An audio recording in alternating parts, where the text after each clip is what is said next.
Hi friends, स्वागत है आपका हमारे यूट्यूब चैनल पर। तो फ्रेंड्स, ये अब मैं नया टॉपिक लेके आया हूँ। ठीक है, जीके।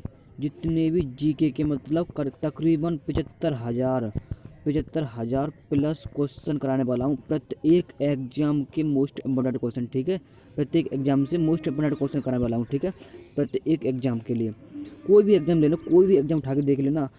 अगर यहाँ से क्वेश्चन ना आए जब फिर कहना। ठीक है, 75,000 प्लस क्वेश्चन यहाँ से अगर पूरा मतलब जी के जी एस टोटल सभी कराऊंगा। ठीक है, हिस्ट्री वगैरह पॉलिटी वगैरह हर चीज़ के क्वेश्चन कराने वाला हूँ। ठीक है, यहाँ से प्रत्येक एग्जाम पूछे जाने वाले। ठीक है, कोई भी SSC, bank, railway, UP police, कोई भी मतलब लेखपाल वगैरह, कोई भी मतलब हर एग्जाम में मतलब जीएस के क्वेश्चन टोटल एग्जाम कराने वाला हूँ। ठीक है, यहाँ पर मैं अब देखते रह जाओगे कि इतने क्वेश्चन कैसे कराने वाला हूँ। मैं 75,000 प्लस क्वेश्चन बहुत होते हैं। ठीक है, और प्रत्येक टॉपिक से कराने वाला हूँ। ठीक है, और ये जो टॉपिक है इसको टॉपिक कराऊंगा ना, प्राचीन हड़प्पा सभ्यता। प्राचीन हड़प्पा सभ्यता से जितने भी क्वेश्चन बनने हैं, ठीक है, वो कराने वाला हूँ। और इसमें कई टॉपिक लूँगा। ठीक है, मैं तो वो उनसे कराने वाला हूँ। ठीक है, तो आप ध्यानपूर्वक वीडियो को देखते रहिए। तो चलो स्टार्ट करते हैं टाइम वेस्ट करते हुए। और हाँ, वीडियो अच्छी लगे लाइक करना, शेयर करना, चैनल को सब्सक्राइब कर लेना। मोस्ट इंपॉर्टेंट क्वेश्चन और वो प्रीवियस एग्जाम में पूछे गए वही क्वेश्चन मैंने यहाँ पे लगाए हैं। ठीक है, टोटल एग्जाम में कुछ पूछेंगे क्वेश्चन। तो चलो मैं स्टार्ट करता हूँ, टाइम वेस्ट करते हुए। प्रथम क्वेश्चन नंबर 1 है, इतिहास का पिता किसे कहा जाता है? इतिहास का पिता किसे कहा जाता है? किसको कहा जाता है इतिहास का पिता? हड़प्पा सभ्यता क्वेश्चन है। ठीक है, ये वाले किसको? हेरोडोटस को। किसको कहा जाता है? हेरोडोटस को। इतिहास का पिता हेरोडोटस याद रख लो। ठीक है, हेरोडोटस को। ठीक है, आगे बताना कुछ क्वेश्चन नंबर दूसरा, सिंधु सभ्यता का स्थान भारत में स्थित है। जो सिंधु सभ्यता, कौन सी? सिंधु सभ्यता का स्थान भारत में कहाँ पर स्थित है? जो भारत में कहाँ स्थित है? लोथल में। कहाँ पर? लोथल कहाँ पड़ता है? गुजरात में पड़ता है। कहाँ पड़ता है? लोथल। लोथल पड़ता है गुजरात में। ठीक है, लोथल गुजरात में स्थित है। ठीक है, सिंधु सभ्यता का स्थान। आगे बात करते हैं क्वेश्चन नंबर 30 पर चलते हैं। तीन पर चलते हैं। क्वेश्चन नंबर तीसरा, हाँ, भारत में खोजा गया सबसे पुराना शहर। तो भारत में खोजा गया सबसे पुराना शहर कौन सा है? वो हड़प्पा। ठीक है, हड़प्पा। हड़प्पा की खोज कब की गई? तो हड़प्पा क्वेश्चन चौथा कह रहा है, हड़प्पा की खोज कब की गई? ठीक है, प्रत्येक एग्जाम में पूछे गए वही मैंने यहाँ पर कोई भी एग्जाम उठा के देख लो ना, कोई भी 75,000 क्वेश्चन बहुत होते हैं। ठीक है, और मैं हर टॉपिक से कराने वाला हूँ यहाँ पर क्वेश्चन। अब बस वीडियो को बस लाइक जरूर करते रहना। ठीक है, हड़प्पा सभ्यता की खोज किसने कब हुई थी? किसने की थी? दयाराम साहनी ने। सबसे पहले दयाराम साहनी ने की थी। ठीक है, कब की थी? 1921 में। किसने? दयाराम साहनी ने 1921 में की थी। ठीक है, हड़प्पा सभ्यता की खोज। अब बात करते हैं आगे क्वेश्चन नंबर 5 में है। ठीक है, क्वेश्चन नंबर 5 में कह रहा है, हड़प्पा सभ्यता के बारे में सबसे पहले जानकारी दी। किसने दी जानकारी सबसे पहले हड़प्पा सभ्यता के बारे में? किसने दी थी? वो दी थी चार्ल्स मेसन ने। और खोज किसने की थी? दयाराम साहनी ने सन 1921 में। लेकिन जानकारी किसने दी हड़प्पा सभ्यता की? वो दी थी चार्ल्स मेसन ने सन 1926 में। कब की थी? सन 1926 ईस्वी पूर्व की बात है। ठीक है, सन 1926 ईस्वी में दी थी। ठीक है, हड़प्पा सभ्यता का कुल क्षेत्रफल कितना? हड़प्पा सभ्यता का कुल क्षेत्रफल कितना था? तो कितना है हड़प्पा सभ्यता का कुल क्षेत्रफल? वह 13 लाख वर्ग किलोमीटर। कितना है?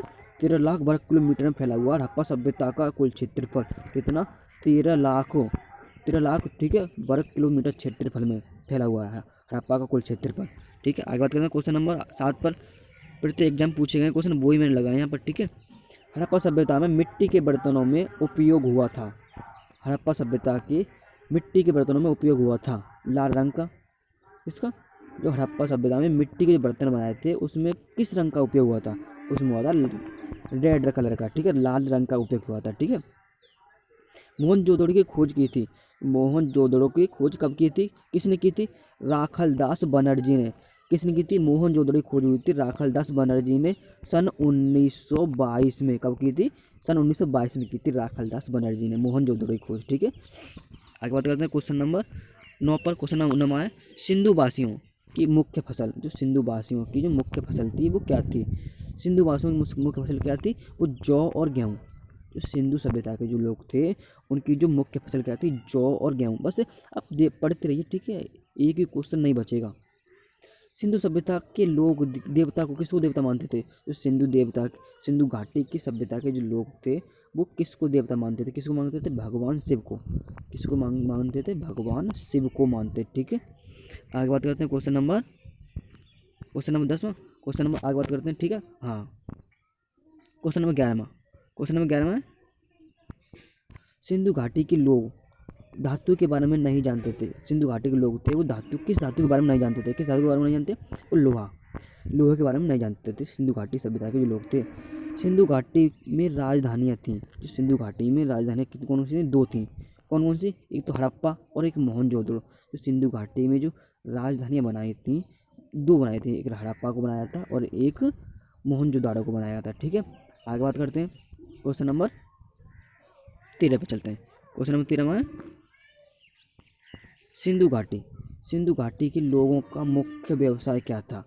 जो सिंधु घाटी के जो लोग थे उनका मुख्य व्यवसाय क्या था, उनका मुख्य व्यवसाय क्या था, व्यापार। क्या था, व्यापार था। ठीक है, सिंधु घाटी के सभ्यताओं के लोग मुख्य व्यापार।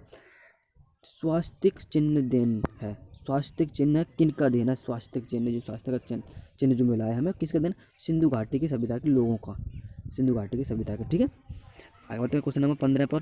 ठीक, क्वेश्चन नंबर 15 में सिंधु सभ्यता की लिपि थी, सिंधु सभ्यता की लिपि थी, कौन सी लिपि थी, लिपि भी होती है। ठीक है, सबकी लिपि हम हिंदी को पढ़ते हैं देवनागरी लिपि में। ठीक है, इस तरह से। तो चित्रात्मक, कौन सी लिपि थी, चित्रात्मक, सिंधु सभ्यता की लिपि चित्रात्मक। ठीक है, आगे बात करते हैं क्वेश्चन नंबर पुजारी की प्रशस्त मूर्ति। तो पुजारी की प्रशस्त मूर्ति हुई कहाँ से, जो प्रशस्त मूर्ति थी, प्रस्तर मूर्ति कहाँ हुई थी, वो हुई थी, प्राप्त हुई थी उसे हड़प्पा से। ठीक है, हड़प्पा से प्राप्त हुई थी। ठीक है, आगे बात करते हैं क्वेश्चन नंबर 17 पर। क्वेश्चन 17 में सिंधु सभ्यता की में घोड़े के अवशेष मिले, सिंधु सभ्यता में घोड़े के अवशेष मिले, कहाँ पर मिले, कहाँ पर मिले, सुरकोटदा में मिले थे। ठीक है, कहाँ पर, सुरकोटदा में मिले थे। सिंधु सभ्यता के घोड़े के जो अवशेष प्राप्त हुए थे, जो मरे हुए घोड़े के, ठीक है, उनके अवशेष वहाँ जो घोड़े के जितने भी अवशेष थे उन्हें, और जब जैसे क्या पहनता है, जैसे कुछ सब कुछ मिला था, कहाँ मिला था, सुरकोटदा मिला था।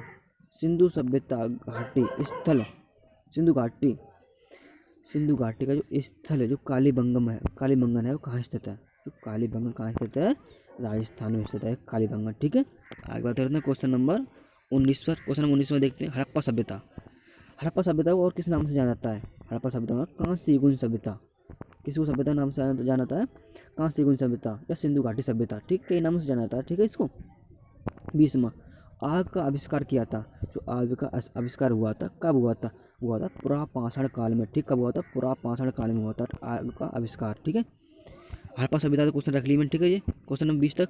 ठीक है, जो आगे जो अगला टॉपिक है वो देख लेते हैं। अगला प्राचीन वैदिक संस्कृति।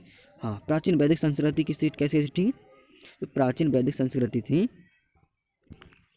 प्राचीन वैदिक संस्कृति क्वेश्चन आ गए यहाँ पर। ठीक है, क्वेश्चन नंबर 1 में जितने भी इतिहास से चल रहे हैं, ठीक है, ये वाले इतिहास के मोस्ट इंपोर्टेंट क्वेश्चन है। ठीक है, पूर्व वैदिक या श्रग वैदिक संस्कृति का काल माना जाता है, पूर्व वैदिक और श्रग संस्कृति वैदिक का काल माना जाता है कब, 1500 ईस्वी पूर्व से 1000 ईस्वी पूर्व।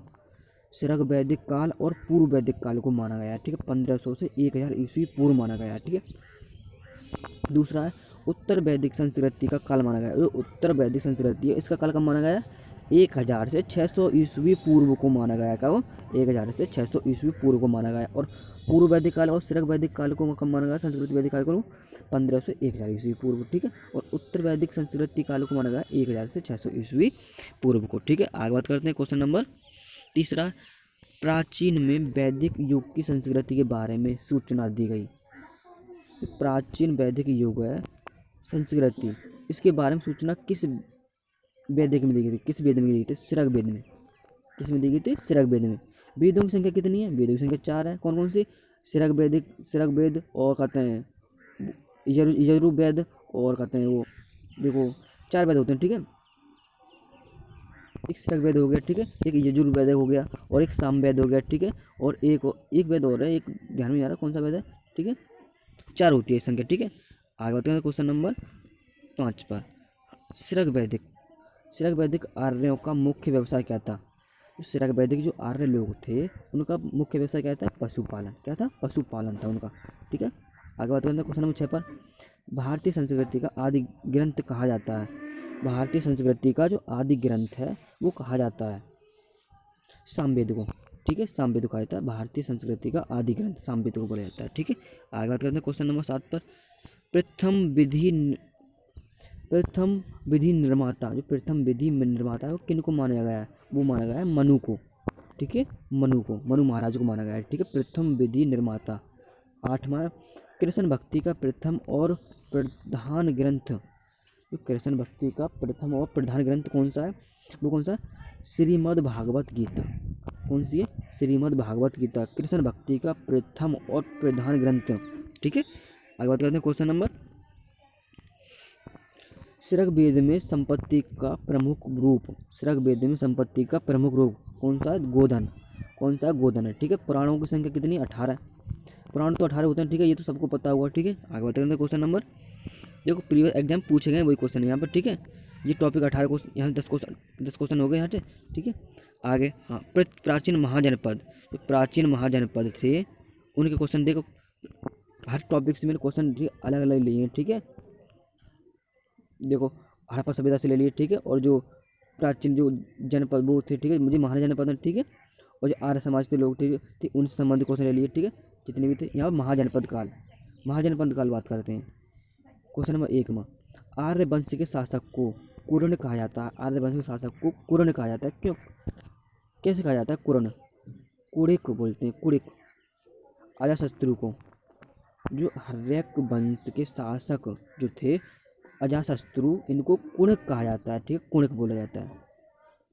नंद वंश की स्थापना, नंद वंश की स्थापना कहाँ हुई थी? महापद नंद में हुई थी। कहाँ?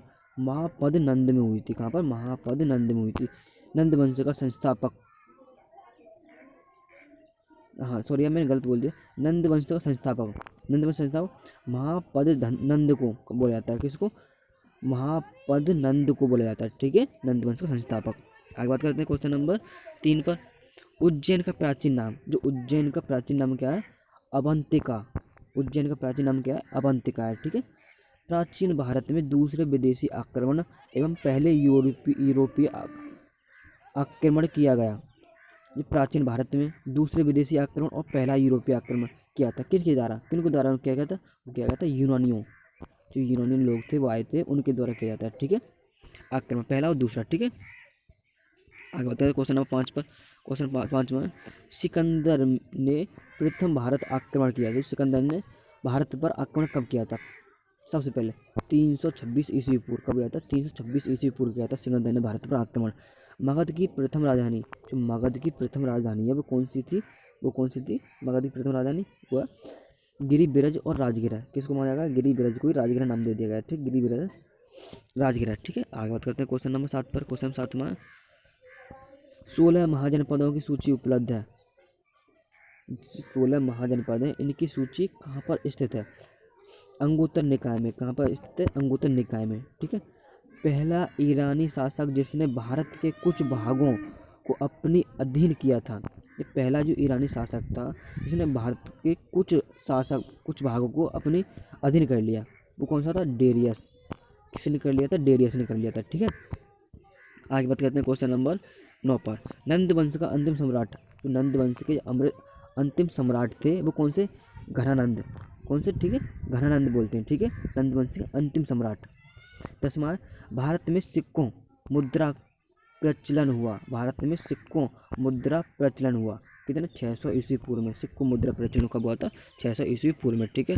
आगे बात करते हैं, तो कितने क्वेश्चन तो हो गए होंगे, ज़्यादा बहुत सारे क्वेश्चन हो गए, ठीक है। चलो ये धार्मिक आंदोलन से और बात कर लेते हैं, ठीक है, जल्दी से। जैन परंपरा के अनुसार जैन धर्म में कुल तीर्थंकर थे। जैन परंपरा के अनुसार जैन धर्म के कुल तीर्थंकर कितने थे? 24 थे, ठीक है। ये धार्मिक आंदोलन संबंधित क्वेश्चन है, ठीक है, ये वाले। हाँ, दूसरा, गौतम बुद्ध का जन्म हुआ था। गौतम बुद्ध का जन्म हुआ था 563, ठीक, गौतम बुद्ध का जन्म हुआ था 563 ईस्वी पूर्व में हुआ था, ठीक, गौतम बुद्ध का जन्म। आगे बात करते हैं क्वेश्चन नंबर 3, बौद्ध शिक्षा का केंद्र था। जो बौद्ध शिक्षा का केंद्र था विक्रमशिला। किसको माना गया? बौद्ध शिक्षा का केंद्र कौन सा? विक्रमशिला में। विक्रमशिला किसी केंद्र, ठीक है, शिक्षा माने गए। अब बौद्ध ने मृत्यु प्राप्त की। बौद्ध ने मृत्यु प्राप्त की कुशीनगर में। कहाँ पर प्राप्त की थी? कुशीनगर में, ठीक है, बौद्धों ने, ठीक है, कुशीनगर में। आगे बात करते हैं कुशीनगर। क्वेश्चन नंबर 5 नेपाल में बौद्ध धर्म का गमन हुआ था। तो नेपाल में बौद्ध धर्म का गमन हुआ था किसके द्वारा हुआ था? चंद्रगुप्त के शासन काल में हुआ था। किसी शासनकाल में हुआ था? चंद्रगुप्त के शासनकाल में हुआ था नेपाल में बौद्ध धर्म का गमन। ठीक है। 6 महावीर का जन्म किस क्षत्रिय गोत्र में हुआ? तो महावीर का जन्म कौन सा क्षत्रिय गोत्र था उसमें हुआ था? किस में हुआ था? जांत्रिक। किसमें? जांत्रिक में हुआ था। ठीक, जांत्रिक एक गोत्र है कोई, इसमें हुआ था। ठीक है, महावीर का जन्म। आगे बात करते हैं क्वेश्चन नंबर 7 पर। क्वेश्चन नंबर, तृतीय बौद्ध संगति के संरक्षण प्रदान किया गया था। जो तृतीय संस्कृति के संरक्षण प्रदान किया गया। ठीक है, अशोक द्वारा। किसके द्वारा? अशोक के द्वारा। ठीक है। आगे 8वां, महावीर की मृत्यु हुई थी कहाँ पर हुई थी? पावापुरी में। पावापुरी में हुई थी। महावीर की मृत्यु कहाँ हुई थी? पावापुरी में हुई थी। ठीक है, पावापुरी में हुई थी। जैनियों के प्रथम तीर्थकर थे। कौन थे? श्रगभदेव। जैन लोग थे, जैन धर्म के लोग थे, उनके प्रथम तीर्थकर कौन थे? श्रगभदेव। और देखो तीर्थकर तो बोलते 24 तीर्थकर थे। ठीक है इनके। तो आगे बात करें क्वेश्चन नंबर 10वां, मठ मंदिर स्तूप धर्म से संबंधित है। मठ मंदिर धर्म स्तूप, तो स्तूप धर्म है, इन संबंधित है। किससे संबंधित है? ये बौद्ध धर्म से संबंधित है तीनों। ठीक है, मठ भी बनाना, मंदिर, ठीक है, और स्तूप धर्म, ये मत सभी का है बौद्ध धर्म से संबंधित है। ठीक है, 10 है। ठीक है, तो हमें आज के लिए इतना 4 टॉपिक क्वेश्चन ले लिए। ठीक है, और इनसे में अब तक मैंने 50 तकरीबन क्वेश्चन करा दिए। ठीक है, 50 क्वेश्चन करा दिए। ठीक है, इस वाली वीडियो में। तो इससे जो अगली वाली वीडियो, ठीक है, इसमें 100 क्वेश्चन पूरा कंप्लीट करा दूंगा। ठीक है, 50 से 50 तो 100 हो जाएंगे। 75,000 क्वेश्चन लेके आऊँगा मैं। ठीक है, 75,000 क्वेश्चन कराने मुझे, जितने भी ऑल एग्जाम, मतलब ऑल एग्जाम में पूछे गए क्वेश्चन। ठीक है, ऑल एग्जाम से प्रीवियस ईयर क्वेश्चन। ठीक है, जो भी प्रीवियस ईयर के एग्जाम क्वेश्चन, ठीक है, जो पूछे गए एग्जाम, वो यहाँ पे मैंने लगाए हुए हैं। ठीक है, टोटल मोस्ट इंपोर्टेंट क्वेश्चन है। ठीक है, और ये नहीं है कि एक ही एग्जाम में, हर एग्जाम, ऑल एग्जाम बात कर रहा हूँ। ठीक है, ऑल एग्जाम से क्वेश्चन संबंधित हैं। ठीक है, ऑल एग्जाम के लिए मोस्ट एक्सेप्टेड क्वेश्चन है। ठीक है, तो आज के लिए इतना रखता हूँ। इससे अगली वीडियो जल्दी लेकर के आऊँगा। ठीक है, मैं ध्यान रखना 75,000 प्लस सीरीज चलेगी। ठीक है जी, तो आज के लिए इतना ही रखता हूँ। Thank you.